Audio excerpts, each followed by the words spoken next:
সকলোকে নমস্কাৰ জনাই স্বাগতম জনাইছো মোৰ ইউটিউব চেনেল অসমীয়া সখীলৈ। আজিৰ এই ভিডিঅ'টোত আমি আলোচনা কৰিম IUI সাকসেস হোৱাৰ কেইটামান টিপছৰ বিষয়ে যি আপোনাক গৰ্ভধাৰণ কৰাৰ ক্ষেত্ৰত সহায় কৰিব আৰু লগতে আলোচনা কৰিম কোনসকল দম্পতিৰ মাজতনো IUI কৰাৰ প্ৰয়োজন আছে। গতিকে আহক আজিৰ ভিডিঅ'টো আমি আৰম্ভ কৰো। বন্ধু বান্ধৱীসকল, বহুত মহিলা বৰ্তমান সময়ত সন্তানহীনতাত ভুগি আছে আৰু বহুত চিকিৎসকৰ পৰামৰ্শ লোৱাৰ পাছতো তেওঁলোকে কোনো ধৰণৰ ফলাফল লাভ কৰিবলৈ সক্ষম হোৱা নাই। এনে ক্ষেত্ৰত আপুনি আপোনাৰ ডক্তৰৰ পৰামৰ্শ অনুসৰি এবাৰ IUI ট্ৰিটমেণ্ট কৰি চাব পাৰে। এই ভিডিঅ'টো সেইসকলৰ কাৰণে যিসকলে IUIৰ কথা ভাবিছে বা IUI কৰোৱাৰ কথা চিন্তা কৰিছে। ভিডিঅ'টো শেষলৈকে চাই থাকিব আৰু আশা কৰোঁ ভিডিঅ'টো আপোনালোকৰ কাৰণে লাভদায়ক হ'ব। এতিয়া আমি আলোচনা কৰিম কোনসকল দম্পতিক আৰু কি কি কাৰণতনো IUI কৰাৰ প্ৰয়োজন হয়। সাধাৰণতে IUI ট্ৰিটমেণ্টৰ বিষয়ে আপোনাক ডাক্তৰেহে পৰামৰ্শ দিব যে কোন সময়ত আপুনি IUI কৰাব লাগিব আৰু কোনসকল দম্পতিৰ কাৰণে ই লাভদায়ক হ'ব। IUI সেইসকল দম্পতিৰ মাজত কৰোৱা হয় যিসকলৰ আনএক্সপ্লেইনড ইনফাৰ্টিলিটিৰ সমস্যা থাকে।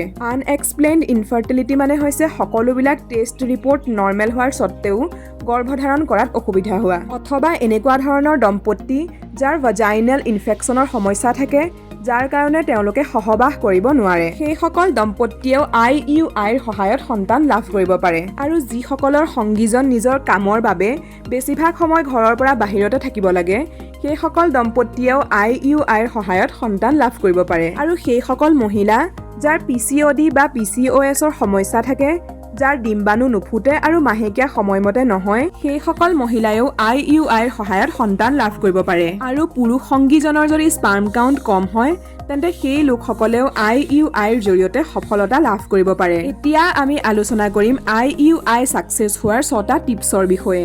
টিপছ নম্বৰ 1, আপুনি নিজৰ লাইফষ্টাইল বা নিজৰ দৈনন্দিন জীৱনশৈলী কিছু পৰিমাণে হ'লেও সলনি কৰিব লাগিব।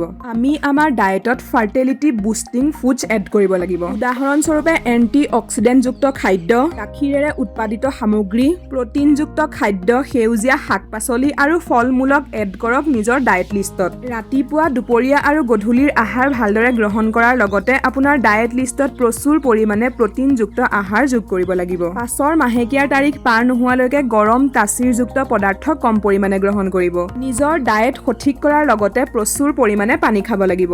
লগতে ডাক্তৰৰ পৰামৰ্শ অনুসৰি ফলিক আৰু ভিটামিনযুক্ত টেবলেট খাব লাগিব।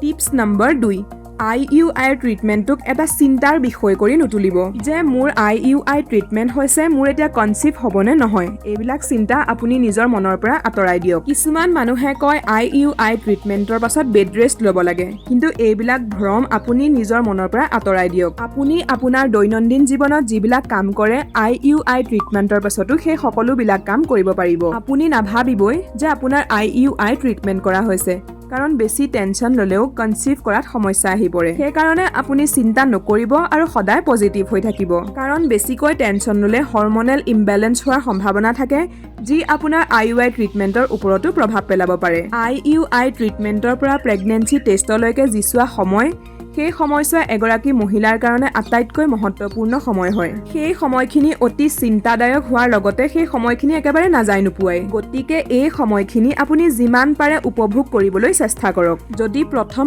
IUI সফল নহয় তেন্তে দ্বিতীয়টো IUIত কনচিভ হৈ যাব। গতিকে নিজৰ মনটোক নিৰাশা হ'বলৈ নিদিব। টিপছ নম্বৰ 3, কিছু পৰিমাণে ব্যায়াম কৰিব। যদি আপুনি ব্যায়াম কৰিব নোৱাৰে তেন্তে দিনটোৰ কিছু সময় আপুনি খোজকাঢ়িব। যিকোনো হাস্যৰসৰ ভিডিঅ' চাব পাৰে আৰু যিমান পাৰে নিজে নিজক সুখী ৰাখিবলৈ চেষ্টা কৰক। টিপছ নম্বৰ 4, IUI কৰাৰ আগত অতি কমেও 3 দিন নিজৰ স্বামীৰ লগত ৰিলেশ্যন ৰাখিব নালাগে, যাতে স্পাৰ্ম কাউণ্ট ভাল হয় আৰু কনচিভ হোৱাৰ চান্স বাঢ়ি যায়। কিন্তু মনত ৰাখিব এই দূৰত্ব 3 দিনতকৈ বেছি হ'ব নালাগে। টিপছ নম্বৰ 5, IUI কৰোৱাৰ পাছত আপুনি ডাক্তৰৰ পৰামৰ্শ অনুসৰি নিজৰ স্বামীৰ লগত সহবাস কৰিব পাৰিব। IUI কৰোৱাৰ দিনা বা তাৰ পাছদিনা সহবাস কৰিলে গৰ্ভৱতী হোৱাৰ সম্ভাৱনা বহু পৰিমাণে বাঢ়ি যায়, কাৰণ সেই সময়ত গৰ্ভাশয় চাপ খাবলৈ আৰম্ভ কৰে, যাৰ ফলত শুক্ৰাণুক ডিম্বাণু আৰু ফেলোপিয়ান টিউবৰ ওচৰলৈ ঠেলি দিয়া হয়। কিন্তু যদি আপোনাক ডাক্তৰে IUI কৰাৰ পাছত সহবাস কৰিবলৈ মানা কৰে তেন্তে আপুনি সেই সময়ত সহবাস নকৰিব।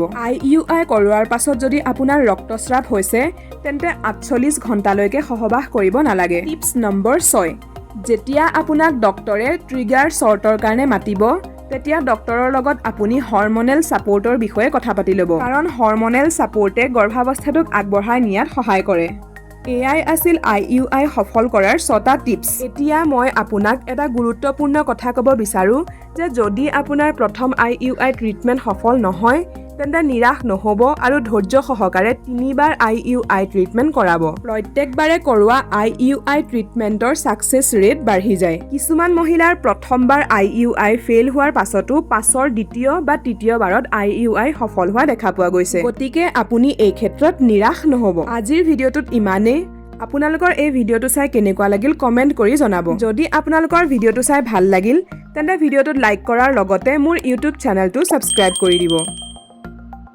আকৌ লগ পাম এটি নতুন ভিডিঅ'ৰ সৈতে জড়িত হৈ থাকিব অসমীয়া সখী ইউটিউব চেনেলৰ লগত